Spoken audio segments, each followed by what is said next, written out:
Chapter 15. Such was the history of my beloved cottagers. It impressed me deeply. I learned from the views of social life which it developed to admire their virtues and to deprecate the vices of mankind. As yet I looked upon crime as a distant evil. Benevolence and generosity were ever present before me, inciting with me a desire to become an actor in the busy scene where so many admirable qualities were called forth and displayed. But in giving an account of the progress of my intellect, I must not omit a circumstance which occurred in the beginning of the month of August of the same year. One night, during my accustomed visit to the neighboring wood, where I collected my own food and brought home firing for my protectors, I found on the ground a leathern portmanteau containing several articles of dress and some books. I eagerly seized the prize and returned with it to my hovel. Fortunately, the books were written in the language, the elements of which I had acquired at the cottage. They consisted of Paradise Lost, a volume of Plutarch's Lives, and The Sorrows of Werther.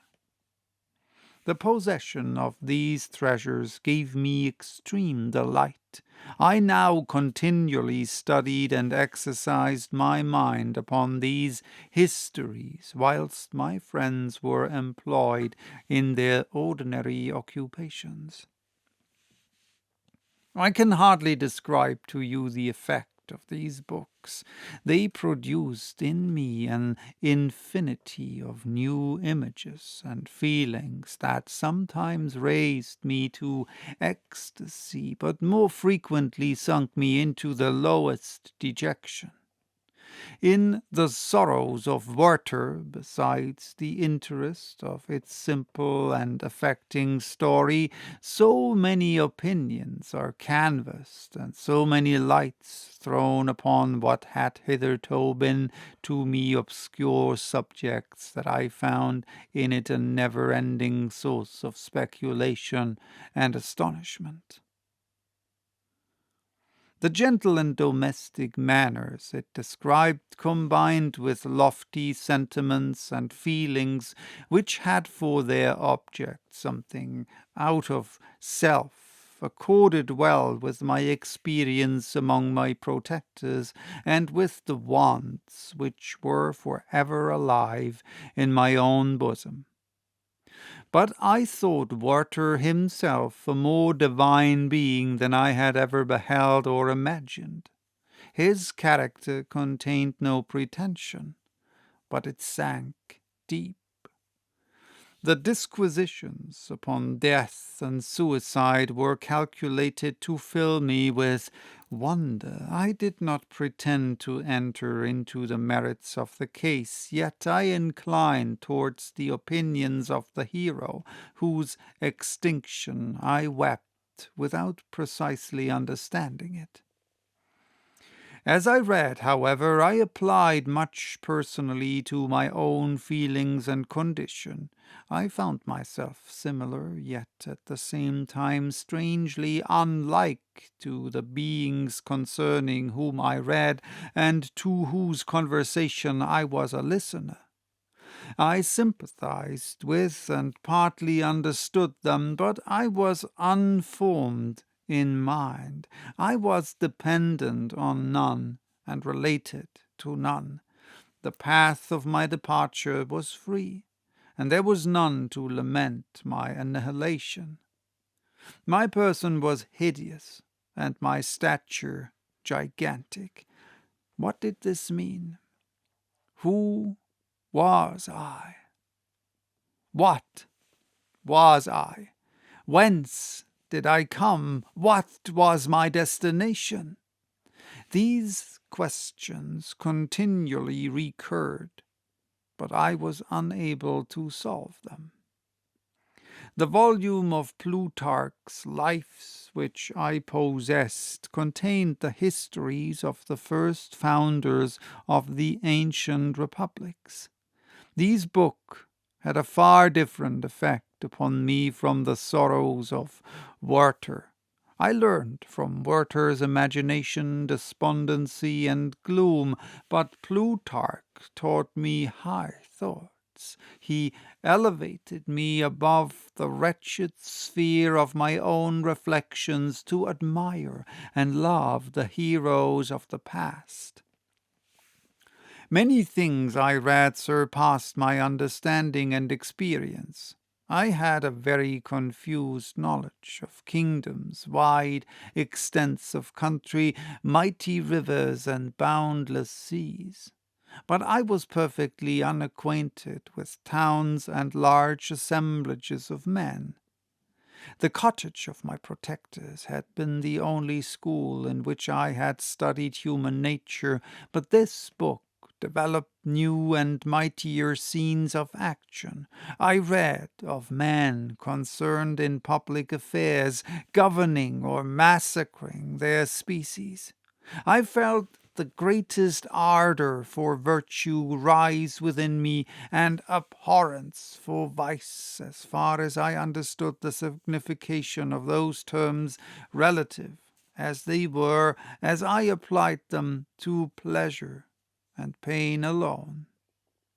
Induced by these feelings, I was of course led to admire peaceable lawgivers, Numa, Solon, and Lycurgus, in preference to Romulus and Theseus. The patriarchal lives of my protectors caused these impressions to take a firm hold on my mind. Perhaps if my first introduction to humanity had been made by a young soldier burning for glory and slaughter, I should have been imbued with different sensations. But Paradise Lost excited different and far deeper emotions. I read it as I had read the other volumes which had fallen into my hands, as a true history. It moved every feeling of wonder and awe that the picture of an omnipotent God warring with his creatures was capable of exciting. I often referred the several situations, as their similarity struck me to my own. Like Adam, I was apparently united by no link to any other being in existence, but his state was far different from mine in every other respect. He had come forth from the hands of God, a perfect creature, happy and prosperous, guarded by the especial care of his Creator. He was allowed to converse with and acquire knowledge from beings of a superior nature, but I was wretched, helpless, and alone. Many times I considered Satan as the fitter emblem of my condition, for often, like him, when I viewed the bliss of my protectors, the bitter gall of envy rose within me. Another circumstance strengthened and confirmed these feelings. Soon after my arrival in the hovel, I discovered some papers in the pocket of the dress which I had taken from your laboratory. At first I had neglected them, but now that I was able to decipher the characters in which they were written, I began to study them with diligence. It was your journal of the 4 months that preceded my creation.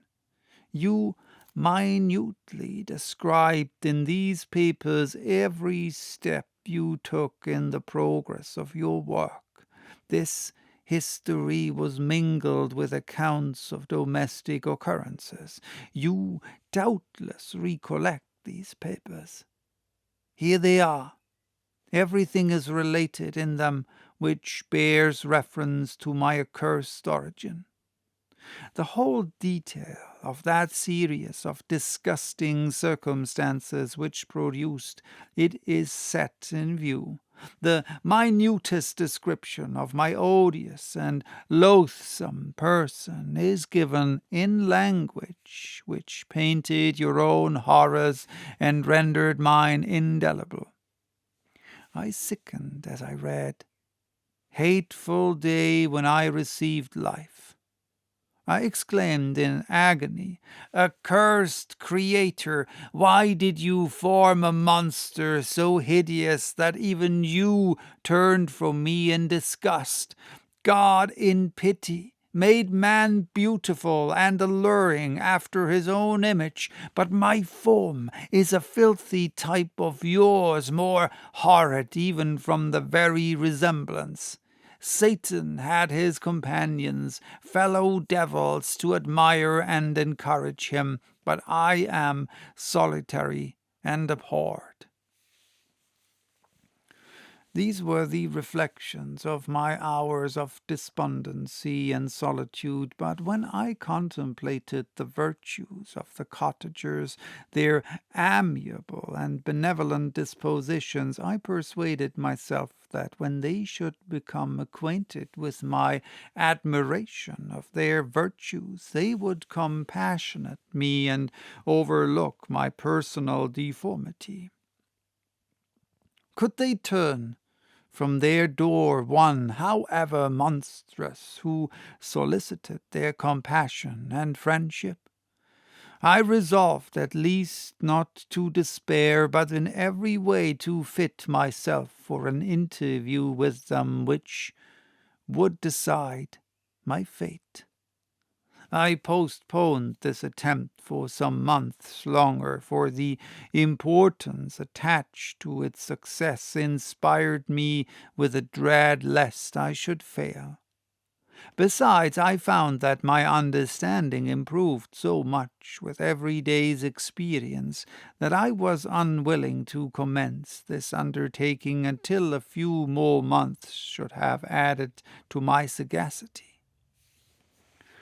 Several changes in the meantime took place in the cottage. The presence of Safie diffused happiness among its inhabitants, and I also found that a greater degree of plenty reigned there.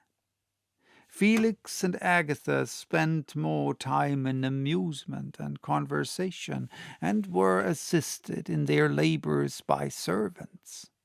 They did not appear rich, but they were contented and happy.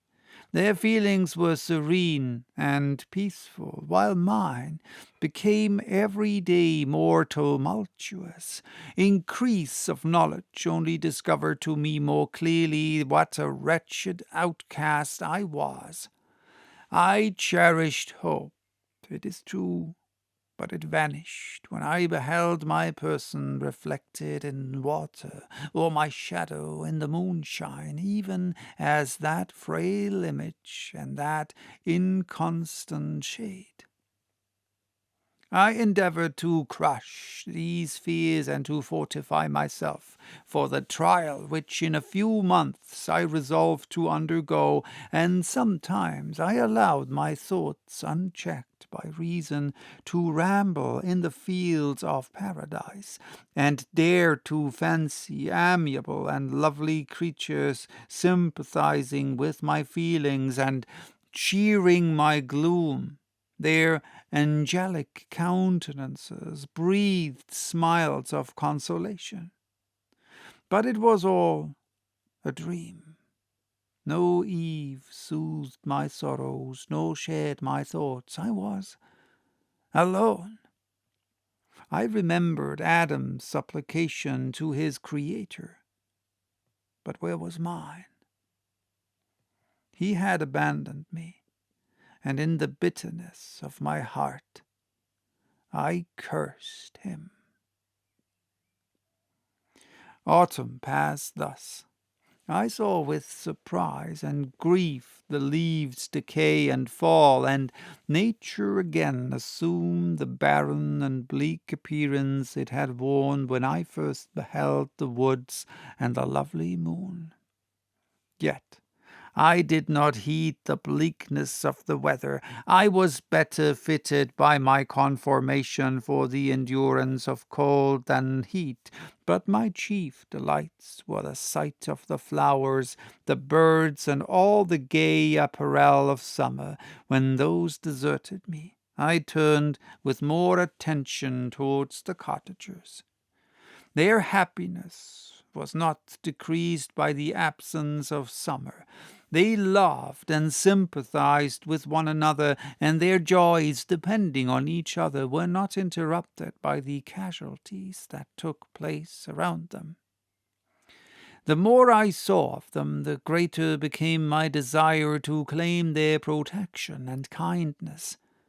My heart yearned to be known and loved by these amiable creatures, to see their sweet looks directed towards me with affection was the utmost limit of my ambition.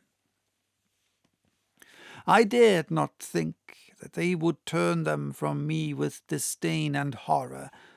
The poor that stopped at their door were never driven away. I asked, it is true, for greater treasures than a little food or rest. I required kindness and sympathy, but I did not believe myself utterly unworthy of it. The winter advanced, and an entire revolution of the seasons had taken place since I awoke into life. My attention at this time was solely directed towards my plan of introducing myself into the cottage of my protectors. I revolved many projects, but that on which I finally fixed was to enter the dwelling when the blind old man should be alone. I had sagacity enough to discover that the unnatural hideousness of my person was the chief object of horror with those who had formerly beheld me. My voice, although harsh, had nothing terrible in it. I thought, therefore, that if in the absence of his children I could gain the goodwill and mediation of the old de Lacy, I might by his means be tolerated by my younger protectors.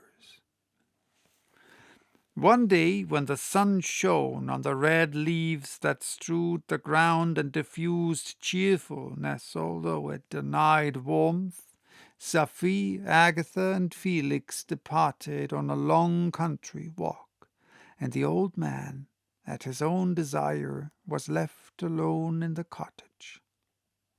When his children had departed, he took up his guitar and played several mournful but sweet airs, more sweet and mournful than I had ever heard him play before.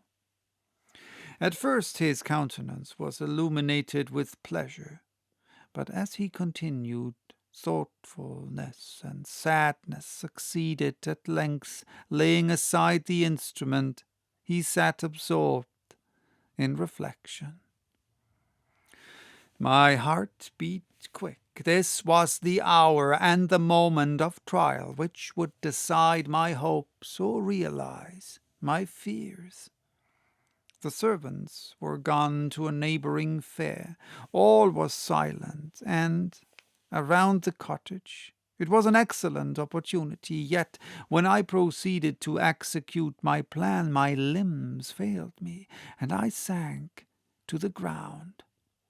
Again I rose, and exerting all the firmness of which I was master, removed the planks which I had placed before my hovel to conceal my retreat. The fresh air revived me, and with renewed determination I approached the door of the cottage. I knocked. "Who is there?" said the old man. "Come in." I entered. "Pardon this intrusion," said I. "I am a traveller in want of a little rest. You would greatly oblige me if you would allow me to remain a few minutes before the fire."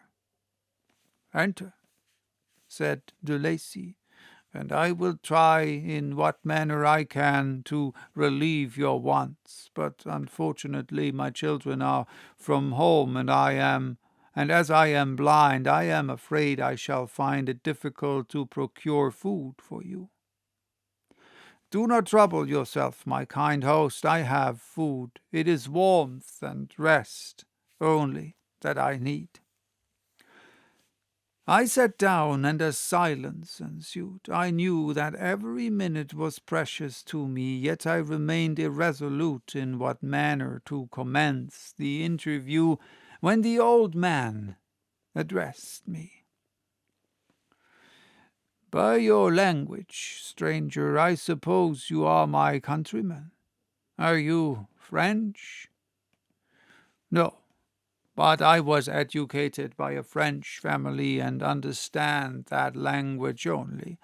I am now going to claim the protection of some friends whom I sincerely love and of whose favor I have some hopes."